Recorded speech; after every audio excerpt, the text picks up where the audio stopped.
வணக்கம் சார். வணக்கம். என் பேர் முரளிக்கண்ணன் சார். முரளி பெருமாள்னு பேர் வச்சுருக்கேன் பேர். அப்பா பேர் பெருமாள் சேர்த்துக்கிட்டேன். அவருக்கு நான் ஒன்றும் செய்யறதுக்கு முன்னாடி இறந்துட்டார். இதையாவது செய்வோன்னு ஒரு பேரை வச்சுருக்கேன்.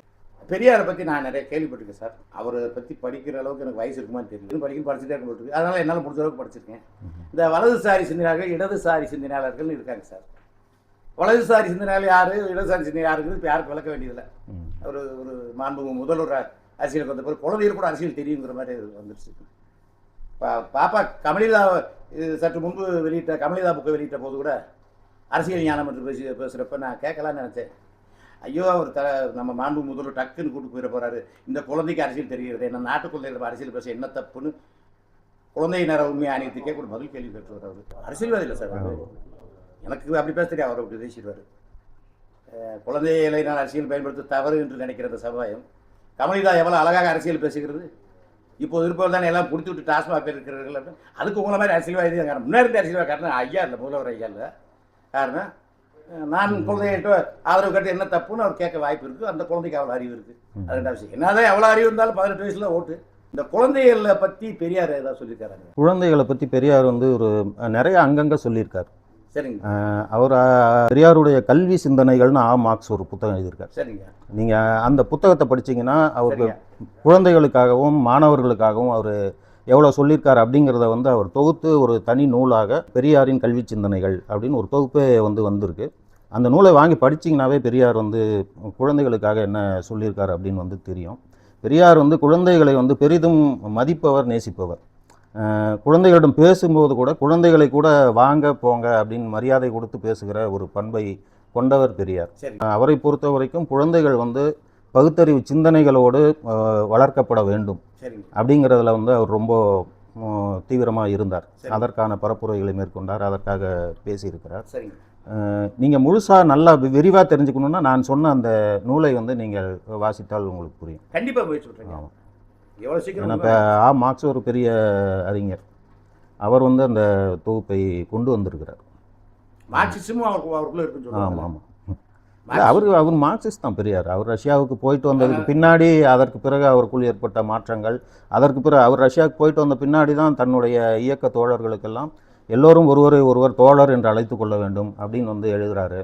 இடதுசாரி பெரியாரியம் என்பது வந்து இடதுசாரி சிந்தனை தான். அது மார்க்சிஸ்டுகளுக்கும் பெரியாரிஸ்டுகளுக்கும் இருக்க வித்தியாசம் என்னென்னா, எதை முன்னுரிமை தருவது அப்படிங்கிறது தான். மற்றபடி ஒரே பட்டியல் தான். கோட்பாட்டு பட்டியல்ங்கிறது மார்க்சிஸ்டுகளுக்கும் பெரியாரிஸ்டுகளுக்கும் ஒரே பட்டியல் தான் இருக்கும். அங்கே வந்து அவர்கள் வர்க்க போராட்டத்தை முன்னால் வைத்தால், இங்கே வந்து சமூக நீதி என்பதை பெரியார் முன்னாடி வைப்பார், அவ்வளோதான். அங்கே சமூக நீதிக்கு அடுத்ததாக இருக்கும், இங்கே வர்க்க போராட்டம் அடுத்ததாக இருக்கும். அப்போ அந்த பட்டியலோட அலைன்மெண்ட்டு தான் மாறுமே தவிர மார்க்சிஸ்டுகளுக்கும் பெரியாரிஸ்டுகளுக்கும் இருக்கிற அந்த கோட்பாட்டு வரைவு வந்து ஒரே வரைவு திட்டங்கள் தான். அது வந்து மாறாது. ஆனால் சில காக்காக்கள் சில காங்காச்சாட்டாலும் சில எழுத்துக்களை பெற்ற பிறகு சில மாற்றம் கூட சொல்லுவேன். கல்யாணத்துக்கு போகிற ஒரு சில மாற்றங்கள் அவரே சொல்லியிருக்காரு. கல்யாணத்துக்கு போகிற காவேரி கரையில் நான் எப்படி இருந்தேன்னு அவரே சொல்லியிருக்காரு. அவரை பற்றி நம்ம விமர்சனத்துக்கு ஒன்றுமே இல்லைன்னா அவர் சொல்லிட்டார் எல்லாத்தையும். அவரை பற்றி அவர் ஏன் விமர்சனம் பண்ணியிருக்கீங்க? விமர்சனம் பண்ணுற கொண்டு இல்லை, போல முடியாட்டி பரவாயில்ல, கிளம்பி இருந்தால் சரிங்க. அப்புறம் காங்கிரஸ் அந்த காவலை போன பிறகு ஒரு மாற்றம் வந்தது இருக்குது. அது மட்டும் காசிக்கு போயிட்டு வந்து ஒரு மாற்றம், காசிக்கு போயிட்டு வந்து ஒரு மாற்றம் வந்து, இப்போ காங்கிரஸுக்கு போயிட்டு ஒரு மாற்றம் வந்தது. பக்கத்தில் இருக்க அவர் நண்பர், பக்கத்து ஒரு 10-60 கிலோமீட்டர் இருக்க ஒரு சேர்மன் ஐயா ராஜாஜி, மோகனி ராஜாஜி சக்கரவர்த்தி திருமகன், அவருக்கு பிறகு கடகணிகளுக்கு கூட தலைவர் இருந்தார். அதில் ஒரு மாற்றம் வந்தது. பிறகு காவேரி கரை ஜாலியை முடிச்ச பிறகு அந்த காவுக்கு பிற ஒரு மாற்றம், அந்த ஜாலியில் முடிச்சுனா எப்படின்னு அவரே சொல்லியிருக்கிறாரு. காஞ்சி தலைவரை பார்த்த பிற ஒரு மாற்றம், கருணாநிதி பிற ஒரு மாற்றம், இவங்களை பார்த்த பிற ஒரு தடுமாற்றம்னு சொல்லலாம். அவர் கல்யாணத்துக்கு பிறகு சில மாற்றம். அந்த கல்யாணம் எதுக்குங்கிறத புரிஞ்சுக்கிறதுக்கு புரியும். தப்பாக புரிஞ்சுக்கிட்டா அது நம்ம பொறுப்பு இல்லை. அவர் தான் பெரியார் அப்படின்னு அவர் சொல்லுவேன். எடுத்தோடனே கடவுள் இல்லைன்னு சொன்னாருங்களா?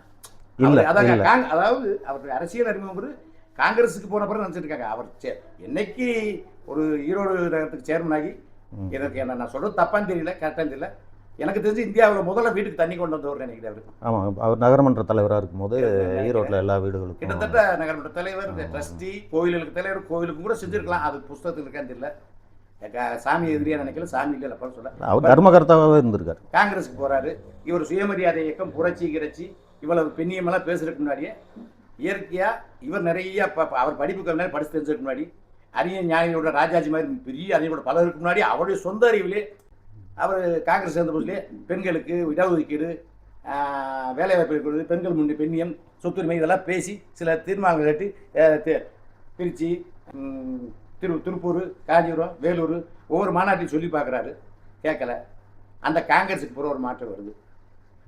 பிறகு மாற்றம் வந்து அவங்க அப்பா அம்மா பெரிய பக்திமான்ங்கிறாங்க. இவர் அந்த வயசில் பக்திமானம் இருக்குன்னு அவசியம் இல்லை. கடைசி காலத்தில் தான் பக்திகள் வரணும் பாங்க. நிறைய இடத்துல கோயில் குளம், ஒரு கோயிலை கட்டுற, பிள்ளையார் கோயில் கட்டுறேன்னு வயது வரணும்னு அவசியம் இல்லை. இவருக்கு அப்போ வந்தது மாதிரி தெரியலை. ஆனால் இந்த கால சூழ்நிலை, அரசியல் சூழ்நிலை அன்றைக்கு இருந்த தலைமை இவர் சாமியை கும்பிட விடாமல் பண்ணிருச்சு.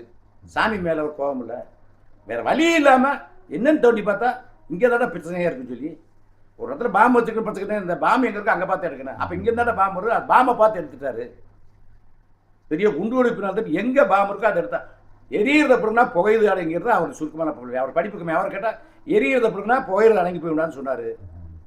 அதுக்காக அவர் கடவுளுக்கு எதிரியாக்கிட்டீங்க. அவர் உங்களுக்கு எதிரிங்கிறத வெளியே விட்டு அவர் கடவுளுக்கு எதிரின்னு ஒரு பிரச்சாரத்தை கிளப்புறாங்க. எதுக்கு கடைசியில் சொன்னார்? கோயிலில் போய் சிலையை உடைக்கல. அவர் உங்களை மாதிரி கோயிலை போய் உடைக்கல, உங்களை மாதிரி சர்ச்சை போய் இருக்கல. அவர் காசு கொடுத்து பிள்ளையார் வாங்கி உடைச்சாரு. அண்ணா கூட சொன்னார், நாங்கள் பிள்ளையாருக்கு சிலையும் வைக்க மாட்டோம், பிள்ளையாரையும் உடைக்க மாட்டோம், பிள்ளையாரையும் உடைக்க மாட்டோம், பிள்ளையார் சிலை அவர் சொன்னார். அந்த நாட்டை பின்னாடி ஒரு மாற்றம் வருதுங்க. அது சொல்கிறீங்க. அவர் அப்படி ஒரு பெரியார். அது பெரியாருக்கு லாஸ் வரீங்க.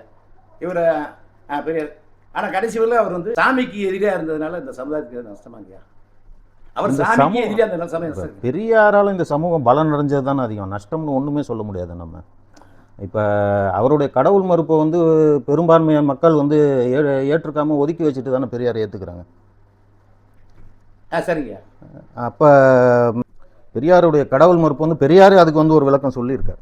இப்போ என்னுடைய நோக்கம் வந்து இப்போ ஏற்றத்தாழ்வை அகற்றுவது தான், சாதிய வேறுபாடுகளை களைவது தான். அப்போ இந்த சாதியை ஒழிக்கணும்னா என்ன பண்ணணும்? இப்போ சாதியை ஒழிக்கணும்னா இந்த சாதிய கட்டமைப்பை வலுவாக வைத்திருக்கிற இந்து மதத்தை ஒழிக்க வேண்டும். அப்போ இந்து மதம் எதோட பிணைக்கப்பட்டு இருக்கிறதுனா அது கடவுளோட பிணைக்கப்பட்டிருக்கு. அப்போ வந்து நான் கிளைகளை வெட்டி கொண்டு இருப்பதை விட வேரை அறுக்க வேண்டிய தேவை வந்து எனக்கு இருக்குது. அதனால தான் நான் வந்து கடவுள் மறுப்பை பேசுனேனே தவிர என்னுடைய நோக்கம் வந்து சாதி மறுப்பு தான்.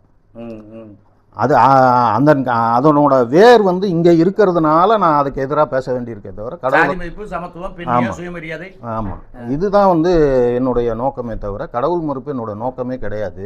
ஆனால் அதனுடைய அடிப்படை வந்து அங்கே இருக்கிறதுனால நான் அதற்கு எதிராக பேச வேண்டிய கட்டாயம் இருக்குது. மற்றபடி எனக்கும் கடவுளுக்கு என்ன வாய்க்கா வரப்பு சண்டையான்னு அவர் கேட்டிருக்காரு.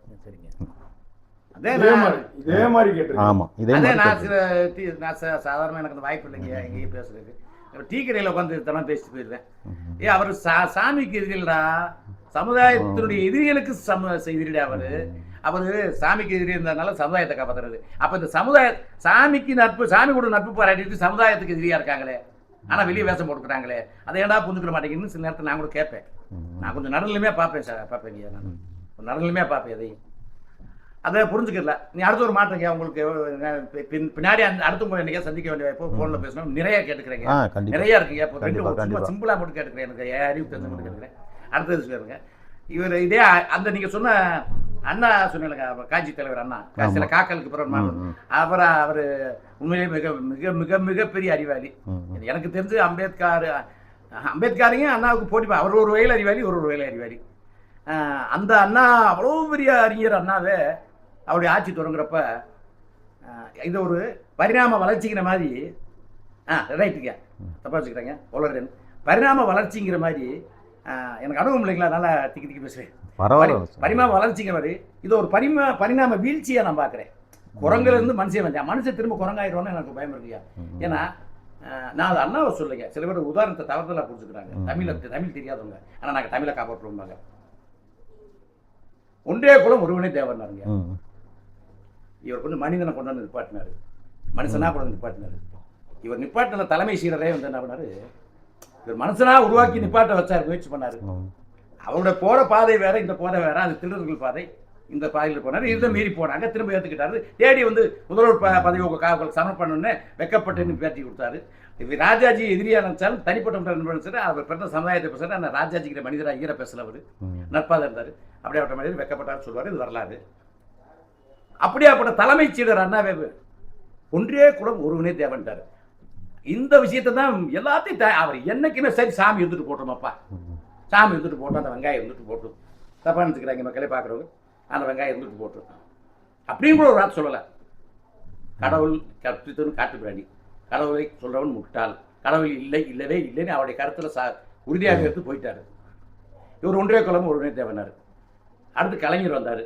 கலைஞர் எங்கேயும் கும்பிட்ட மாதிரி வர்றாருல, குன்றக்குடியடிகளார் மிகப்பெரிய ஞானிகள், மதத்தின் புரட்சி செய்த மகான் ராமானுஜர், சில பக்திமான்களுக்கு அவருடைய சொந்த தொலைக்காட்சி சீரியல் எடுத்திருக்காரு, பக்தினால் பாராட்டிருக்காரு. ஆதீனங்கள் எத்தனையோ ஆதீனங்களை பாராட்டுறதுக்கு அவருக்கு சேவை கொடுத்துருக்காரு, விருது கொடுத்துருக்காரு. அதுக்காக அது கிட்டத்தட்ட அது ஆன்மீகத்தை ஒட்டி அனுசரித்து போகிறாரு. அந்த வகையில் எதுலையும் சமரசமே இல்லாத ஒரு ஆள் அந்த கிழவன். நான் அவர் கிழமைன்னு சொல்லி எனக்கு உரிமை இருக்கு. ஆமாம், எங்கள் அப்பா அது சாதாரணமாக சொல்லலாம். நம்ம பெரியாரை மட்டும் எப்படி சொன்னாலுமே அது மரியாதைக்கு உதவாக இருக்காது. அவர் அதை எதிர்பார்க்க மாட்டாருங்கய்யா. இன்னொரு விஷயம் தோணவும் தோணாது. மரியாதையும் தன் மானத்தையும் எதிர்பார்க்க மாட்டாருங்கய்யா. அவரே சொல்லிட்டு நான் சொல்கிறேன் எடுத்தாட்டு போயா, உனக்கு அறிவு இருக்காத யோசி அப்படின்ட்டு போயிடுவார். அது மாதிரி கலைஞரை அவர் எதுலையும் சிக்க மாட்டார். அவரை கடவுளில் சிக்க வச்சு பார்க்க முடியல. அடுத்தது எம்ஜிஆர் வந்தார், மூகாம்பி கோயிலுக்கு போனார். அடுத்து ஒரு அம்மா வந்தாங்க. எனக்கு அவங்க மேலே நல்ல மரியாதை இருக்குது. ஒரு போல்டான தைரியமான பெண்மணி, தன்னுடைய சுத சமுதாயத்தை சேர்ந்த ஒரு மிகப்பெரிய ஆன்மீக அதிகார பவரையே தூக்கி உள்ள வச்சவங்க. அது எதுக்காக வச்சாங்கிறது வேற விஷயங்க. சசிகலாவோ பின்னணியிலையோ அதை வேற யாரும் செய்ய முடியாது. அதை செஞ்சிச்சு. அதனால அது ஒரு சிங்கப்பெண்ணு சொல்லலாம். இப்போ இருக்க சிங்கப்பெண் எப்படின்னு தெரியல, போக போகுதுன்னு தெரியும். அவர் மாண்பு முதல்வர் அறிமுகப்படுத்திருக்காரு. அதனால நான் அது தவிர பேச மாட்டேன். நல்லா வரட்டுன்னு வாழ்த்துறேன். இப்போ இருக்க சிங்கப்பெண் அது ஒரு சிங்கப்பெண் தான் என்னை பொறுத்தவரையில். அந்த மாதிரி ரொம்ப தீவிரமாக இறங்கிடுச்சு. அவர் ஸ்டாலினையா வந்தார், சில இடங்கள் போனார், கோயிலுக்கெல்லாம் போக ஆரம்பிச்சாரு. பச்சை போட்டு அழைச்சிட்டாரே, அது எப்படி நெத்தியில் வச்ச தூரம் அழைச்சிட்டாரே அப்படின்னு பேசுனாங்க. சரி, அதை விட்டுருவான். இப்போ வந்தவர் பெரியாரை ஏற்றுக்கிட்டாராமா, அவர் கடவுள் மறுப்பை ஏற்றுக்கல, கடவுள் மறுப்பு மட்டும் ஏற்றுக்கலாமா. இந்த பகுத்தறிவின் பரிணாம வீழ்ச்சி என்று நான் பார்க்குறேங்க. இது நான் தலைப்பே வச்சு ஒரு இது பேசலான்னு இருக்கேன். பகுத்தறிவு வேலை செய்ததால் மனிதனின் பரிணாம வளர்ச்சி என்பார்கள். குரங்கிலிருந்து மனிதன் இல்லை, குரங்கை போல் இருந்த ஒரு இனம் மனிதன். அந்த குரங்களே ஒரு அறிவியல் என்ன சொல்லுதுன்னா, எனக்கு தெரிஞ்சுங்க, கேள்விப்பட சொல்கிறேன். கடைசியாக ஒரு லட்சக்கணக்கான ஆண்டுக்கு முன்னாடி அந்த தோட்டத்துக்கு ஒத்து வந்தது நியாண்டர்தால் இருக்கிற மனிதனு சிம்பஞ்சி உராங்குட்டானுடைய அந்த ஜீன்ஸ் 98% ஒத்து போகக்கூடிய குரங்கு போகிற மனிதன் 2 காலம் நடக்க முடியும், 4 காலம் நடக்கும் அந்த மனிதன். அதை குரங்கை போல் இந்த மனிதன் படிப்படியாக பண்ண வச்சு சிந்திக்க ஆரம்பித்து நடக்கும் நிகழ்வுகளை பார்த்து வளர்ச்சியானது. அந்த ரெண்டுலேயுமே இந்த ஒரு குரங்குக்கு கற்பனை நிறைய இருந்திருக்குயா. மனுஷனாக மாறின குரங்குக்கு இந்த குரங்கு சொன்னதா அந்த நியாண்டர்தால் குரங்கு நம்பாதாமா அப்படின்னு சொல்லுவாங்க. நான் சொல்லலைங்க, இது முரளி சொல்லலை. அந்த குரங்கு நம்பிக்கை இல்லை, சில விஷயங்கள் நம்பாமே அது அந்த இனம் அழிஞ்சு போச்சுன்னு சொல்கிறாங்க. அதை கடைசியாக கண்டுபிடிச்சு அதை பற்றி ஆராய்ச்சி விட மண்டே விட அது ஜீனு அதனுடைய மரபணு எல்லாத்தையும் ஆராய்ச்சி பண்ணி கடைசியில் பெரிய ஆராய்ச்சி இந்த முடிவுக்கு வந்திருக்காங்க. அது இந்த நம்பிக்கையை ஏற்றுக்கல, அதனால சீக்கிரம் அழிஞ்சு போச்சு அப்படின்னு சொல்லி. இவன் கற்பனையும் பண்ணுவேன், நிறைய மூளை. இவனுக்கு அந்த கட்டை விரல் வித்தியாசம், முதுகெலும்பு வித்தியாசம், மிருகங்கள் இருந்து பிறகு சிந்திக்காத மூளை வித்தியாசமானது. அனுபவங்களை பார்த்தேன், நடப்பு நிகழ்வுகளை பார்த்தேன், அனுபவத்தில் வளர்ந்தவன் பரிணாம வளர்ச்சின்னு. அது சில விஷயங்கள் நம்பலை. அப்போ மூட நம்பிக்கையில் நம்பினாத்தே வாழ முடியும். இது ஜோக்கு சொன்னீங்க. இது எல்லாத்தையும் கற்பனை இதெல்லாம் பார்த்து ஐயோ சாமி இது சாமியில் நம்பினாலும் இது பொழைச்சிக்கிச்சோ, இந்த பொய் இந்த கதையெல்லாம் நான் நம்ப மாட்டேன்னு சொன்னேன். ஞாபகம் ஏதாவது செத்து போச்சுன்னு எனக்கு ஒரு பயமாக இருக்குது. அதே நான் பொய் இல்லைங்க, நீங்கள் இன்னும் அறிவியலாளத்து கேட்டுப்பாங்க. அதனால இந்த பகுத்தறிவுனால நம்ம செத்து போயிடுவோம்னு இப்போ பயப்பட ஆரம்பிச்சிட்டாங்களா, திரும்ப சாமி பக்கம் திரும்ப ஆரம்பிச்சிட்டாங்களா? அது நான் கேட்கறது புரியுது. அதுக்கு உதாரணம் லட்சக்கணக்கான ஆண்டுகளுக்கு முன்னாடி நியாண்டர்தால். அது கூட ஏதோ ஜெர்மனிலேயே கண்டெடுத்தாங்களாமா. அந்த நியாண்டர்தால் பள்ளத்தாக்குக்கு பேரை வச்சிருக்காங்க. இதுக்கு இல்லை, பகுத்தறிவினால் இதில் ஒரு ரொம்ப சிக்கலான ஒரு விஷயம் என்னென்னா, நீங்கள் கேட்குறது பெரியார் கடவுள் இல்லைன்னு சொன்ன பெரியார்கிட்ட இருந்து கொண்டு ஒரு லெவல் கொண்டு அதான் அப்படியே கொஞ்சம் கொஞ்சமாக ஒன்றை குலம் ஒருவனை தேவன்னு இப்போ கடைசியாக பெரியாரை ஏற்றுக்கொள்கிறேன். ஐயா, நான் அந்த வீழ்ச்சி வலதுசாரியிலையோ இல்லை, புரியுது உங்கள் கேள்வி. அந்த வீழ்ச்சியும் அந்த ரிட்டர்ன் அந்த ஒரு பந்து ரிட்டர்ன் ஆகி வருதுங்க. யூட்டர்ன், அந்த யூட்டர்ன் இது இதுக்கு எப்படி வந்தா ஒரு நீளமான பதில் இதுக்கு இருக்கு. சொல்ல முடியாது. ஆமாம், என்னன்னா திமுக அண்ணா தொடங்கி கடவுள் மறுப்பை கைவிட்டுட்டு ஒன்றே குலம் ஒருவனை தேவன்னு சொல்றது, ஏழையின் சிரிப்பில் இறைவனை காண்போம் சொல்றது, இதெல்லாம் ஒரு தேர்தல் அரசியல் கட்சிக்கு இருக்கிற நிர்பந்தம். சரி நீங்கள் வந்து வாக்கு அரசியல் பெரியார் அதனால தான் வாக்கு அரசியலுக்கு வரல. சரி நீங்கள் வந்து வாக்கு அரசியலுக்கு வந்துட்டா நம்ம கொள்கைகளை சமரசம் செஞ்சுக்க வேண்டி இருக்கும். அவனை திருப்திப்படுத்தி வாக்க ஆமாம், அதனால தான் நான் வந்து தேர்தல் அரசியலுக்கு வரலன்னு பெரியாரே வந்து சொல்கிறாரு. அதனால தான் இவங்க திமுக வந்து பெரியார்ட்ட இருந்து பிரிஞ்சு தேர்தல் அரசியலுக்கு போகும்போது திமுக பெரியார் கடுமையாக எதிர்க்கிறார். ஏன்னா 2 தேர்தலில் திமுகவை எதிர்த்து பெரியார் பிரச்சாரம் பண்ணுறார். ஆமாங்க, காமராஜர் சப்போர்ட் பண்ணாரு. ஆமாம், திமுக வந்து அப்போ கட்சி பேரை கூட சொல்ல மாட்டார், கண்ணீர் துளிகள்னு தான் சொல்லுவார். ஆமாம், அப்படி தான் சொல்லுவார் அவர். அவருக்கு வந்து தேர்தல் அரசியல்லே உடன்பாடு கிடையாது. நீ தேர்தல் அரசியல்னு போயிட்டா சமரசம் பண்ணிக்கணும். அது எல்லா கட்சிக்கும் உண்டு. நீங்கள் இன்றைக்கி பாஜக வந்து ஒரு வலதுசாரி தத்துவத்தை முன்ன வச்சுக்கிட்டு அரசியல் செய்யணும், ஒரு மதவாத தன்மையோடு சிறுபான்மையினரை வந்து அழிக்கிற ஒரு முயற்சியில் அந்த கட்சி ஈடுபடணுன்னா கூட அதை வெளிப்படையாக அந்த கட்சி செய்ய முடியாது. தேர்தல் அரசியல் கட்சியாக இருக்கிறதுனால அதை என்ன பண்ணணும்னா ஒரு அப்துல் கலாம் குடியரசுத் தலைவராகும். ஒரு நாங்களும் ஆமாம் ஒரு பட்டியலின பெண்களை வந்து குடியரசுத் தலைவராக்கும். அப்போ இந்த வேலையெல்லாம் ஒரு இந்த முகமூடியை வந்து வெளியில் மாட்டிக்கிட்டு தான் உள்ளதான் அவங்க அந்த வேலையை செய்ய முடியும். ஒரு மறைமுகமான ஒரு செயல் திட்டமாகத்தான் அந்த சிறுபான்மையினர் மீதான வெறுப்பை வந்து அந்த இயக்கம் வந்து கட்டமைக்க முடியும். அது தேர்தல் அரசியல் கட்சிக்கு இருக்க நிர்பந்தம். ஆனால் இப்போ அவங்க என்ன பண்ணுவாங்கன்னா பாஜக செய்கிற இந்த சமரசங்கள் இருக்குல்ல, இப்போ அது வந்து ஒரு இஸ்லாமியரை குடியரசுத் தலைவராக்குது. அது வந்து இப்போ வாஜ்பாய் காலத்தில் தான் அசாருதீன் இந்திய கிரிக்கெட் அணிக்கு தலைவர் இல்லையா? இன்றைக்கி இந்திய கிரிக்கெட் டீமில் ஒரு இஸ்லாமியர் வந்து பங்கு பெறுவதே முடியல. எவ்வளோ திறமையாக இருந்தாலும் 12 பேர் விளையாடுறாங்கன்னா அதில் ஒருத்தர் கூட கிடையாது. அப்படி ஒருத்தர் வந்துட்டால் அவரை எப்படி அணியை விட்டு வெளியே அனுப்புறதுக்குன்னு வேலையை தான் வந்து பார்க்குறாங்க. அவ்வளோ தூரம் வந்து அந்த வெறுப்பு வந்து மாற்றப்பட்டிருக்கு. பெரியார் பேச பெண்ணியத்துக்கு இடம் இல்லை. பெண்ணியார் ஏன் அவங்களுடைய அவாள் பாரதியார் சொன்ன பெண்ணியத்துக்கு இடம் இல்லை. பிரிட்ஜி பூஷன் ஒரு குத்துச்சண்டை அந்த பெண்கள் எத்தனை போராட்டம் பண்ணி பார்த்தாங்க, நடவடிக்கை எடுத்து சொல்லிங்க. அப்போ அந்த இடத்துல அந்த பெண்களுடைய மானத்துக்கு அப்போ பேருக்கா நாமக்கே வச்சா கூட ஒன்றும் நடவடிக்கை எடுத்து. அப்போ எந்த தேர்தல் அரசியல் கட்சிக்குமே வந்து அவங்களுடைய இப்போ பாஜகவுக்கு எப்படி ஆர்எஸ்எஸ் ஒரு மூல அமைப்பு இருக்கோ அப்படி திமுகவுக்கு வந்து தீக்கான்னு ஒரு மூல அமைப்பு இருக்குது. இப்போ ஆர்எஸ்எஸோட கொள்கைகள் வந்து பாஜக அப்படியே வந்து பின்பற்றி தேர்தலில் செயல்பட முடியாது, தேர்தல் அரசியலில் செயல்பட முடியாது. ஆனால் மறைமுக அஜெண்டா அதுதான். ஆர்எஸ்எஸோட திட்டங்களை மறைமுக அஜெண்டாவாக அவங்க வந்து செயல் திட்டத்துக்கு கொண்டு வருவாங்க. அதே போல் திமுக என்ன பண்ணுன்னா திமுக என்ன தான் கடவுள் உண்டுன்னு பேசினாலும் இன்றைக்கும் அந்த கட்சி மேலே இருக்க குற்றச்சாட்டு என்ன? அது வந்து ஒரு நாத்திகவாத இயக்கம். அது வந்து கிறிஸ்தவர் ஏற்றுக்கிறேன், அங்கே போய் கஞ்சி குடிக்கிறேன், அப்போ அங்கே போய் பாஸ்டர் கிட்ட மரியாதை சேர்த்துட்டு அவங்க நம்ம சாமியில் மதிக்கிறதில்ல, தின்னுட வைக்கிறது இல்லை. ஏன் அந்த இதை தீபாவளிக்கு வாழ்த்து சொல்கிறது இல்லை, நம்ம சாமி முருக்க வாழ்த்து சொல்கிறது இல்லை, மதுரை சித்திரா ஆற்றுல வாழ்த்து சொல்கிறது இல்லை, காஞ்சிபுரம் தொழிலாளருக்கு திருச்சிரங்கத்துக்கு வாழ்த்து சொல்கிறது இல்லை. ஆனால் பக்ரீத்துக்கு மிலாடி நேரிக்கு ரம்ஜானுக்கு வாழ்த்து சொல்லிடுறாங்க. கிறிஸ்துமஸுக்கு குருத்தோலை ஞாயிற்கு குட் ஃப்ரைடேக்கு எல்லாம் வாழ்த்து சொல்கிறாங்க. இது ஓரவஞ்சனை சொல்கிறாங்க. திமுக பொதுவாக திகாவின் வழிவந்த கட்சிகள். அப்போ வந்து தேர்தல் அரசியல் கட்சியாக வரும்போது நீங்கள் வெளியே வந்து ஒரு முலாம் பூச வேண்டிய தேவை இருக்குது. மக்களை வந்து திருப்திப்படுத்துறதுக்கும் அதை பெரும்பான்மை மக்களை அவங்க வாக்கு வேணாம் நம்ம ஒதுக்க முடியாதுல்ல. அப்போ அவங்கள திருப்திப்படுத்துறதுக்கு அவங்களோட நம்பிக்கைகள் மேலே பெரிய அளவுக்கு வந்து நம்ம தாக்குதல் தொடுக்க முடியாது. அது வாக்கு அரசியல். ஆமாம், அதனால் ஒரு ஏறத்தாழ அது வந்து ஒரு முலாம் பூசுகிற மாதிரி ஒரு மேம்போக்காக ஒன்றே குலம் ஒருவனே தேவன் அப்படின்னு சொல்லிக்கிறதோட நிறுத்திக்கிறது. அது பின்னாடி வந்து திமுகலேருந்து பிரிந்து போன இன்னொரு கட்சி வந்தால் அது அந்த கட்சிக்கும் கோட்பாடுகளுக்கும் சம்மந்தமே கிடையாது. அது எந்த காலத்துலேயும் கோட்பாடுகளை பேசுனது கிடையாது. அப்போ அவங்க வந்து நீங்கள் சொல்கிற அந்த இரும்பு பெண்மணி சிங்கப்பெண்ணோட ஆட்சியில் வந்து அந்த அம்மா முதல் முறை இல்லை நிஜமா அந்த அம்மா சிங்கப்பெண் தான். இல்லை அதில் இல்லை அந்த அம்மா சிங்கப்பெண் தான், அதிலெல்லாம் மாற்றுக்கிறதே கிடையாது. இப்போ நீங்கள் ஒரு நாளும் காஞ்சி சங்கராச்சாரியாரை அந்த அம்மாவை தவிர வேறு யாராலும் கைது பண்ண முடியாது. அதை எடுக்கிற துணிச்சல் வந்து வேற யாருக்கும் வந்திருக்காது. அதெல்லாம் வந்து அது வேற. ஆனால் அவங்க முதலாக ஆட்சிக்கு வந்தாங்கல்ல, இங்கே முதல் ஆட்சி, அப்போ அவங்க வந்து எப்படி ஆட்சி செய்ய முனைஞ்சாங்கன்னா பாஜக கூட செய்யாத ஒரு அவங்க வந்து கரசேவை ஆதரிச்சாங்க, ராமர் கோயில் கட்டுறதை ஆதரிச்சாங்க.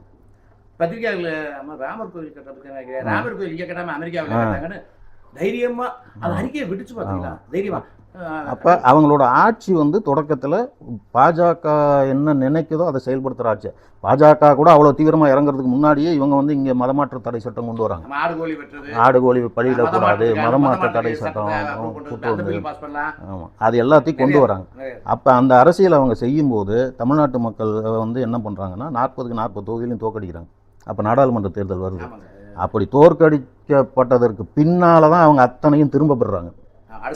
இப்போ ஒரு இரும்பு பெண்மணின்னு சொன்ன அவங்க தான் இடத்துல முடிவில் உறுதியாக இருப்பாங்கன்னு சொன்ன அவங்கள வந்து அந்த முடிவுகளை நீ வந்து திரும்ப பெற்று தான் ஆகணும் அப்படின்னு தமிழ்நாட்டு மக்கள் வந்து இப்போ தீர்ப்பு எழுதுனதுக்கு பின்னாடி அவங்க திரும்ப பெறுறாங்க. இங்கே நான் அரசியல் செய்யணும்னா இந்த அரசியல் எடுபடாது, வலதுசாரி அரசியல் எடுபடாது. இங்கே நான் அரசியல் செய்யணும்னா இடதுசாரி அரசியல் தான் எடுபடும் அப்படின்னு அந்த தீர்ப்பின் மூலமாக புரிந்து கொண்டதற்கு பிறகு அவங்க மாறுறாங்க. அதை போட்டு லேட்டாக புரிஞ்சு பாஜக விட்டு வெளியே வந்து வீதியில் இருக்காரு. ஆமாம், அதுக்கு பிறகு அவங்க மாறுறாங்க. அதுக்கு பிறகு இது பண்ண தமிழ்நாட்டு மக்களை பொறுத்த வரைக்கும், தமிழ்நாட்டு மக்களை பொறுத்த வரைக்கும் தமிழ்நாட்டு மக்கள் கடவுள் நம்பிக்கை உண்டு, பக்தி, அவங்க எல்லாம் கோயிலுக்கு போவாங்க, பக்தியோடு இருப்பாங்க. ஆனால் அவங்களுக்கு வந்து பெருந்தெய்வமா சிறு தெய்வமா, நீங்கள் இந்த 2 ஆப்ஷன் வச்சிங்கன்னா எனக்கு சிறு தெய்வம் தான் தேவை, நாட்டார் தெய்வங்கள் இதுதான் எங்களுக்கு தேவை. நீங்கள் அதை அந்த ஆடு கோழி பலியிடக்கூடாதுன்ற தடை சட்டம் வந்து நாட்டார் தெய்வத்து நம்பிக்கையின் மீது தொடுக்கப்பட்ட தாக்குதல். அப்போ அந்த தாக்குதலை நீ தொடுக்கும் போது அந்த மக்கள் வந்து எதிராக போகிறாங்க. இதே வந்து திமுக வந்து ராமனுக்கு எதிராக பேசினாலோ கிருஷ்ணனுக்கு எதிராக பேசினாலோ திமுக வாக்களித்து ஆட்சி கொண்டு வராங்க. இப்போ போன தேர்தலில் திமுக 2008-9 பாராளுமன்ற தேர்தலில் பூரா வாஸ் அவுட் ஆகுது. 2004 வாஸ் அவுட், 2006 கலைஞர் திரும்ப வர்றாரு. அப்போ அந்த கரண்ட் பிரச்சனை, சிமெண்ட், சினிமா எல்லா இது ப்ரொடியூசர் எல்லாம் கைக்கு வச்சு எல்லாம் ஒரு குடும்பம் சொல்லி திரும்ப விழுந்துச்சுங்க. அதுக்கு ஒரு 10 வருஷம் கழிச்சு. அப்போ நம்ம மக்களுக்கு வந்து என்னன்னா நாட்டார் தெய்வங்களின் மீது இருக்கிற நம்பிக்கை தான் அவங்களோட உண்மையான பக்தி. மற்றதெல்லாம் வந்து ஒரு பழக்கத்தில் வர ஒரு பழக்க வாழ்க்கையினோட ஒரு பழக்கத்தில் வர மாதிரி தான் இந்த பெருந்தெய்வங்களை வந்து அவங்க வந்து பின்பற்றுவதே தவிர சொன்னா அந்த நம்ம தமிழர்கள் திராவிடர்கள் வந்தேரின்னு சொல்லக்கூடிய, நான் வந்தேரியும் கூட சொல்ல விரும்பலைங்க, வந்தேரின்னு சொல்லக்கூடிய அவர்கள் வந்து வேற வழி இல்லாமல் கற்பனைக்கும் தன் காலத்துக்கும் தன் தேவைக்கும் உருவாக்கப்பட்ட கற்பனை கடவுள்களே கடவுள்னு சொல்றாங்க. நம்ம மக்கள் வந்து தன் வாழ்க்கையில தன் 50 வருஷத்துக்கு முன்னாடி, 20 வருஷத்துக்கு முன்னாடி, 100 வருஷத்துக்கு முன்னாடி தன் வரலாற்றில் வாழ்ந்தவங்களை, தன் முன்னோர்கள் கண்டவர்களை கடவுளாக நினச்சிக்கிட்டாங்க. இது மெயின். என்னமோ இப்போவும் வந்து உங்களுக்கு கீழடியில் வந்து இப்போ கடவுள் நம்பிக்கை இருந்ததற்கான ஒரு சின்ன சான்று கூட இது வரைக்கும் கிடைக்கல. இல்லைங்க, இப்போ கீழடியில் இல்ல சிந்திச்சமொழியில் இல்ல, அங்க ஒரு உருவச்சிலை இருந்தது, அது ஒரு பசுபதி மாதிரி உருவச்சிலை, அதை வந்து சிவனா எடுக்கிறாங்க. இங்க காவிரி பிரச்சனை, முல்லை பெரியார் பிரச்சனையும் முடிவு சொல்ல மாட்டேங்கிறாங்க. அந்த கடைசியில் அந்த 2 கட்சியும் கேஸ் நடந்துச்சு. கடைசியில் ஒரு காலகட்டத்தில் 2005 6 142 அடிக்கு கலைஞரும் பாடுபட்டார். அந்த மாதிரி 142 அடிக்கு வேறு சுப்ரீம் கோர்ட்டில் வக்கீல கரெக்டாக அமைச்சு தீர்ப்பு வாங்கி கொடுத்து அந்த மாதிரி நிறைய செஞ்சுருக்குங்க. இந்த தெய்வங்கள் சொல்றப்ப அந்த பசுபதியை கடவுளாக கூட எடுத்துக்க மாட்டேங்கிறாங்க. கடவுள் இருக்குன்னு சொல்ற அந்த வலதுசாரிகள் இந்த இவங்களோட திராவிடர்கள் நாகரிகத்தில் கிடைச்சா சாமி ஆழ்ந்தா கூட வேணாம், அப்படியே சாமியாக கிடைச்சா நம்ம வளத்தை யாக கொண்டு இருக்கு சாமிங்கிறா, அதை கற்பனையாக கொண்டு வந்த கடவுளுங்கிறா. நம்ம அதுக்கு என்ன சொல்றாங்கன்னா, எப்பா இது எங்கள் தாத்தா பாட்டையை மூட்டே சொன்னது, எங்கள் 7 தலைமுறைக்கு முன்னாடி தாத்தன் காப்பாற்றி கரையில் விட்டு செத்து போனாராமா, அவங்க என்ன அவரே எங்களுக்கு சாமி அப்படின்னு இவங்க சொல்கிறாங்க. அவங்க இவங்களுக்கு தேவைக்காக உருவாக்கப்பட்ட அந்த பக்கம் வச்சு அந்த படவட்டி மறந்துடுவோம். அப்படி அவங்க இந்த சாமி அப்படி இல்லைங்க. அதனால் வந்து பெரியாரும் வந்து எந்த காலத்துலேயும் வந்து ஒரு முனிய பொண்ணுக்கு எதிராகவோ ஒரு சுடலை மாடனுக்கு எதிராகவோலாம் அவர் பேசினதே கிடையாது. அவர் பேசினது இப்போ பிள்ளையாருக்கு எதிராக பேசியிருக்காரு, ராமருக்கு எதிராக பேசியிருக்காரு. எதையெல்லாம் நம்ம தமிழர்களுக்கு எதிரானதோ, எந்தெந்த கடவுள்லாம் நம்ம தமிழர்களை கீழே நிறுத்தி பார்க்குதோ, எந்த கடவுள்லாம் நம்ம தமிழர் போய் வழிபடுவதை அனுமதிக்கலையோ அந்த கடவுள் எனக்கு வேணான்றார். அவ்வளோ கடவுள் அவர் தான் அந்த விநாயகர் வழிபாடுங்கிற கொண்டு வந்து ஆர்எஸ்எஸ் வளர்க்குற காலத்தில் திலகர் அப்போ அந்த ஒரு கிட்டத்தட்ட அவர் விநாயகரை அது வீட்டுக்குள்ள வந்தால் அவங்க மரியாதை இருந்திருக்கேன். வீடு வந்தவங்களை பற்றி தெரியுமா, தெருவுக்கு கொண்டாந்தாங்க விநாயகரை அவர் உடச்சி போட்டார். அப்படி அதையும் கூட அந்த விநாயகர் அதே மாதிரி ஒன்று செஞ்சுதே உடச்சாராமா, அதே மாதிரி ஒன்று செஞ்சுதே உடச்சாராமா. அவரும் கரெக்டாக தான் பதில் சொல்கிறார், இவங்க அளவுக்கு படிக்கலைனால. அந்த வழக்கில் அவரே வாதாடுறாரு. பிள்ளையார் சிலை உடைத்து கைது செய்யப்பட்டு நீதிமன்றத்தில் வழக்கு நடக்குது. அந்த வழக்கில் பெரியாரே வாதாடுறாரு. அந்த சிலையை வந்து கொண்டு போய் அவங்க என்ன பண்ணுறாங்க அப்படின்னு கேளுங்க. அவங்க வந்து நாங்கள் கொண்டு போய் கடலில் போகிறோம், அதே தான் நானும் செய்யறேன். கோர்ட்லேயே அப்படிதான் சொன்னேன். நீ பெரியாருக்கிட்ட பேசி, அதாவது வீம்புக்கு பேசக்கூடாது, அதாவது அவர்கிட்ட பேசி ஏத்துக்கிற மாதிரி என்ன சொல்றேன்னா, பிராக்டிக்கலான விஷயத்தை பேசி நடைமுறைக்கு சாத்தியமான விஷயத்தை அவர்கிட்ட பேசி ஜெயிச்சால் யாரும் இல்லை.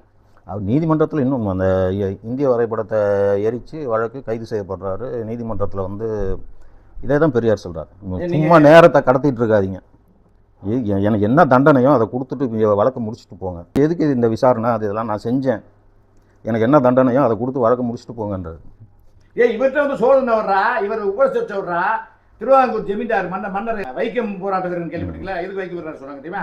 அங்கே போய் யார் மதுரை ஜோசப்பு, அங்கே இருக்கிற தீனாயிரம் சொன்னால் அங்கே இருக்கிற லோக்கல் இருக்காங்க, நாட்கள் ஒரு 10 நாள் 15 நாள் நடக்குற இதுக்கு அந்த கிழவந்தே கரெக்ட் இவர் கூப்பிட்றாரு. அப்போ அந்த அளவுக்கு வயசாகல, அவர் மூத்தர் சிட்டியில் கை தூக்கல, கொண்டு போய் அங்கே நிப்பாட்டி இவர் வீட்டில் சாப்பிட்டு போட்டு இவர் கெஸ்ட் சாப்பிட்டு போனால் ஒரு மன்னருங்க மன்னர், நீங்கள் வேணாங்க போங்க டீசெண்டாக, உங்கள் நண்பர் தான் வரணும் பிரியும், நான் வர உங்கள் வர இருக்கா வர, நான் வேறு விஷயத்துக்கு நேரம் அங்கே போய் உட்காந்துட்டாரு. அங்கராட்டு போகிறவங்க கோயில் அரசு எல்லாம் இருக்குது, அங்கே பொதுமக்கள் போகணும்.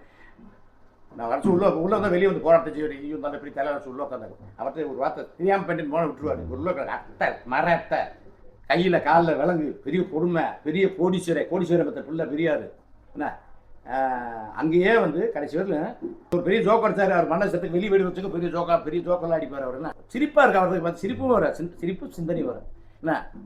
அங்கே அப்படி இருந்து வந்தவரா பெரியார். அதை சும்மா இவர் போனாராமா பெரிய வைக்கம் பெற, எந்த வைக்கம் பெறனா வீரன்னா கட்டி கம்பி எடுத்துட்டு ரோட்டில் சென்றாத வீரன் நினச்சிட்டு இருக்காங்க என்ன. அது மாதிரி அவருடைய வரலாறு தம்பிக்கு தெரியாதுங்க. சரிங்க, நீங்கள் எதுக்கு வந்தீங்கன்னு எனக்கு தெரியாது. உங்கள் அவர் வேற ஒருத்தர் பசங்க பேச சொல்கிறாங்க, அதனால சுருக்கம் வச்சுருங்க.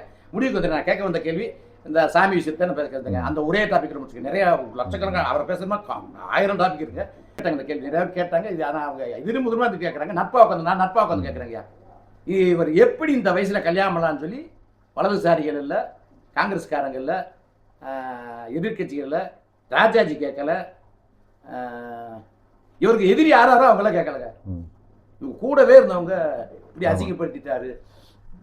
ஏன்னா இப்போ நான் ஒரு நாகரிகம் யாராவது பேர் சொல்ல வரலைங்க, இல்லை தெரிஞ்சது தானே, வரலாற்றில் எல்லாரோட பேர் இருக்குது, அப்புறமேட்டு அதில் என்ன போய் மறைக்க வேண்டியது. எனக்கு ஒரு சந்தேகம் இருக்குன்னு வச்சுக்கோங்க. ஏன்னா அறிஞர்கள் பெரிய பெரிய அறிஞர், ஒருத்தர் வந்து நவீன கால சாணக்கிய, ஒருத்தர் இங்கிலீஷ்காரனுக்கே என்னமோ இங்கிலீஷில் சூப்பராக பதில் சொன்னவர், அது பதில் சொன்னவர், வெளிநாட்டுலாம் உரையாட்டி வந்தவர், அவர் மிஞ்சின அறிவாளி கிடையாது. அவர் கெட்ட நேரம் புற்றுநோயில் போயிட்டாரு. அவர் மிஞ்சின அறிவாளி அன்னைக்கு யாரும் கிடையாது. பேருக்கு அறிஞர்கள் இவ்வளவு சொன்ன பின்னாடி பேரையும் சொல்லிடலாம், அதுக்கப்புறம் என்ன அதுல ரகசியம். அவங்க அவ்வளவு பெரிய அறிஞரே வந்து இப்படி அசிங்கப்பட்டாலும் வெளியே போறாங்க, அவங்களே கண்ணீர் துளின்னு சொன்னாருங்க. இவர் சரி உங்க நம்ம 2 பேரும் பேசுவாங்க, இது பொதுமக்களுக்கு வைக்க வேணாங்க. அவரு அந்த வயசுல அந்த அம்மா கல்யாணம் பண்ண பத்தி அதுக்கு பார்வை 2 பார்வை இருக்கு, 2-3 பார்வை இருக்குது. எப்படிங்க இல்லை உங்களுக்கு வந்து நீங்கள் இவ்வளோ பேசுகிறீங்க, அந்த காரணம்லாம் தெரிஞ்சிருக்கும், இருந்தாலும் ஒரு பதிவுக்காக ஏங்க என்ன மூலமாக சொன்னாங்க. இல்லை 2 விஷயம். ஒன்று என்னென்னா இதில் பெரிய ஆள் அவர்கிட்ட பேசுங்க. இப்போ பேராசிரியர் இவங்க எல்லாருக்கும் வந்து தேர்தல் அரசியலுக்கு வரணும், பதவி அடையணும், ஆமாம் பதவியில் இருந்தால் தான் இந்த விஷயங்களை வந்து நாம் வந்து செய்ய முடியுமே தவிர வெறும் பரப்புரையில் வந்து பெருசாக மாற்றங்களை கொண்டு வர முடியாது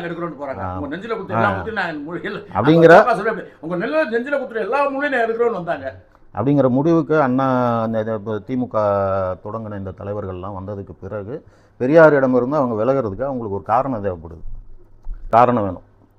இப்போ எங்களுக்கு இதை தேர்தல் அரசியலில் போகிறோம், நாங்கள் வந்து எங்களுக்கு பதவி வேணும், அதுக்காக வந்து விலகிறோம்னு சொல்கிறது கொஞ்சம் பொதுமக்கள் மத்தியில் அது வந்து ஒரு அதிருப்தியை உண்டு பண்ணுகிற ஒரு விஷயமா மாறிடும். அப்போ அதுக்கான ஒரு காரணமாக அவங்க வந்து அதை பயன்படுத்திக்கிறாங்க. பெரியாருடைய திருமணத்தை, பெரியாருடைய பெரியாருடைய திருமணம் வந்து அன்னைக்கு வந்து பெண்களுக்கு சொத்துரிமை கிடையாது. பெரியாருக்கு வந்து ஒரு பெரிய சொத்து வந்து இருக்கு, தனக்கு அது ஒரு காரணமா சொல்லி ராஜாஜி ஐடியா கேட்டு மணியமார கல்யாணம் சில நிறைய நியாயங்கள் இருக்கு. நான் இதுவரை யாரும் சொன்னாங்களா சொல்லி நான் ஒரு ஃபைனலான நியாயத்தை வச்சிருக்கேன், அதை பொதுவில் வைக்கலாமல் மனசுக்குள்ளே வச்சிருக்கேன். இது இப்போ சொல்லுங்க, அவர் செஞ்ச தப்பான்னு கேட்கலான்னு நான் அது எங்கேயாவது யாராவது சொல்லியிருக்காங்கன்னு தேடிட்டு இருக்கேன், நெட்ல தேடிட்டு இருக்கேன். சொல்லுங்க.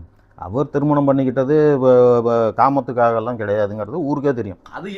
ஏன்னா அவருக்கு அதுக்கான வாய்ப்புகளும் கிடையாது. அப்போ வந்து அவர் உடல் நலம் இருந்தார். பெரியாரை பராமரிப்பதற்கு வந்த ஒரு பெண் தான் வந்து மணியம்மையார். அப்படி இருக்கும்போது தன்னுடைய சொத்து தனக்கு பிறகு வந்து யாருக்கு சேரணும் அப்படிங்கிற ஒரு செவிலியர் மாதிரி இருந்தவங்க. ஆமாம், ஒரு செவிலியர். யாருக்கு சேரணும்னா நம்பிக்கையான அடுத்த கட்ட தலைவர்கள் வந்து அவருக்கு வந்து இல்லை. எல்லாம் இவங்க வந்து இது தனியாக கட்சி தொடங்கிட்டு போகணும் அப்படிங்கிற திட்டத்தில் இருக்கிறாங்க. அண்ணா, கலைஞர் இவங்கெல்லாம். அண்ணன் பையன் ஈவிகே சம்பத் வந்து இவங்களோட தான் இருக்கார். அப்போ வந்து அடுத்த வாரிசு வந்து யார் இருக்கும் அப்படின்னா, பெண்களுக்கு சொத்துரிமை இருந்தால் மணியம்மையாரை மகளாக தத்தெடுத்துருக்கலாம். அப்போ இல்லை 1989 கலைஞர் கொண்டாரு. ஆமாம், அப்போ வந்து சொத்துரிமை கிடையாது. அப்போ இந்த சொத்தை வந்து யாருக்கு போய் சேர முடியும்னா, அது மனைவிக்கு தான் அது வந்து போய் சேர முடியும் சட்டப்படி. அதான் ஆமாம், அப்போ வந்து அவங்களுக்கு தான் போய் சேர முடியும். அந்த ஒரே காரணத்துக்காக பெரியார் வந்து மணியம்மையாரை திருமணம் பண்ணிக்கிறார். அவ்வளோதான். சக்கரவர்த்தி திருமகன் ராஜாஜியார் கேட்டு செஞ்சதா சொல்லுவாங்க. அவருடைய பார்ப்பனியத்தை எதிர்ப்பாரு, அந்த பார்ப்பனரே இருக்க மாட்டாரு. ஆனா அவர் செத்தனைக்கு ரொம்ப முதல் அவர் தான் போய் அவர் இருந்துட்டாரு. அவர் பெரிய அறிவாளி தான். அப்படியே இருந்துக்கலாம். எனக்கு தெரிஞ்சு அவருடைய பேர் ரிப்பேர் ஆன குலக்கல்வி திட்டத்தினால தான் போச்சோன்னு நான் நினைக்கிறேன். ராஜாஜிக்கு குலக்கல்வி திட்டத்தினால பிறகு காங்கிரஸ் விட்டு வெளியே வந்தாலும் சுதந்திர கட்சி ஆரம்பிச்சா நிறைய விஷயம் இருக்குது. அப்படி பார்த்தா இன்னைக்கு இவ்வளவு பேசுகிறாங்களே, இந்த திராவிட கட்சியை ஜெயிக்கிறதுக்கு அவருக்கும் ஒரு காரணம். முத்துராமலிங்க தேவர் இன்னைக்கு அண்ணாவை ஓட ஓட விரட்டாருன்னு சொல்கிறாங்க. அண்ணா இப்போ அப்போ அண்ணா மதுரையிலேருந்து ஓட ஓட விரட்டா இருக்க. இந்த எங்களுக்கு வடிவடையாம்பால், எங்கள் மீனாட்சி, எங்கள் தாய் மதுரை தாய் பேசுனதுக்கு அண்ணா பயந்து ஓடினான்னு சில பேர் சும்மா நாளை தெரிஞ்சு வச்சுட்டு பேசுகிறாங்க மேடையில். ஆனால் அந்த பெரியாத அண்ணா உயிரோடு இருக்கப்போ அந்த கட்சிக்கு அந்த ஒருத்தர் ஆதரவு கொடுத்தாலும் அவரும் ஒருத்தர், கம்யூனிஸ்ட் ஒரு குரூப்பு, ராஜாஜி ஒருத்தர், இவங்கெல்லாம் ஆதரவு கொடுத்தா ஜெயிச்சாங்க. அப்போ அவங்க என்னத்தை ஆதரவு கொடுத்தாங்கிறது முதல் அவங்க புத்தகத்தை படிங்கடா, அவங்க என்ன புத்தகத்தை படிங்கடா, அன்னைக்கு சூழ்நிலை படிடா. அன்னைக்கு சூழ்நிலைக்கு அது அரசியல், இன்னைக்கு சூழ்நிலைக்கு இன்னைக்கு அரசியல். இதை தெரிஞ்சுக்கிட்டு பேசுகிற நாட்டில் பிரச்சனையே இல்லைங்க. வேறு இன்னொன்று நான் கடைசி நான் ஓவராக போகிறேன்னு நினைக்கிறேன். தப்பு. ஒரே கேள்விங்க முடிச்சுடுங்க. இதுக்கு பெரியார் என்ன பதில் சொன்னாருங்க? மற்ற எல்லாரும் விளக்கத்தை விட்டுருங்க. அதாவது தீகா பாசிலிருந்து வந்த கேள்வியோ, அவர் வீரமணியோ அல்லது மணியம்மையாரோ என்ன வேணா போட்டுக்கிறான். அவர் ஐயா பெரியவர் என்ன பதில் சொன்னாங்க? இந்த கல்யாணனுக்கு ஏதாவது விளக்கம் சொன்னாரா? போங்கடான்னு போயிட்டாருங்களா? இல்லை, அவர் பெருசாக அதை வந்து இது பண்ணிக்கல. இந்த கேள்வியெல்லாம் என்கிட்ட கேட்காதீங்கன்னு போனார வைங்க. இந்த கேள்விக்கே தைரியல போகணும் தள்ளி விட்டு போனாராமா வைகோ. அது மாதிரி இந்த கேள்வி கேட்குறவங்க சொல்லி கேள்வின்னு சொல்லி போயிட்டாரா? பதில சொல்லுங்க. அது பெருசாக அவர் ரியாக்ட் பண்ணல. சரிங்க, நன்றிங்க.